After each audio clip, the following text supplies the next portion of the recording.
అందరికీ నమస్కారం. శ్రీమాత్రే నమః. మహాలక్ష్మీదేవి బయట నుంచి రావడం కాదు, మన జీవన విధానంలోనే ప్రత్యక్షమై ఉంటుంది. అది ఎలా?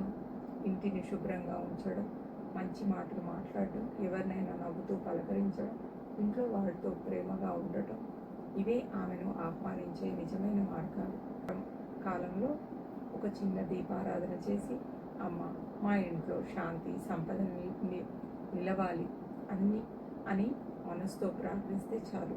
కానీ ఇతరులను బాధ పెట్టడం, తిట్లు, కలహాలు, అసూయ, మోసం ఇవి పెరిగితే ఇంటి శాంతి తగ్గుతుంది, వచ్చిన సంపద నిలవదు. మనకు వచ్చే అవకాశాలు మన పూర్వ పుణ్య ఫలాల మీద ఆధారపడి ఉంటాయి. వాటిని సద్వినియోగం చేయాలి. తప్పుగా వాడితే ఆ ఫలితం మళ్ళీ మనకే తిరిగి వస్తుంది. కొన్నిసార్లు మన జీవితంలోనే సమస్యల రూపంలో కనిపిస్తూ ఉంటాయి. అందుకే జాగ్రత్తగా జీవించాలి. శుభ్రతతో, శాంతితో, దయతో ఉండాలి. మనం ఎలా ఉంటామో మన ఇంట్లో అదే శక్తి నిలుస్తుంది. భయం కాదు, మంచి ప్రవర్తనే మహాలక్ష్మిని నిలబెడుతుంది.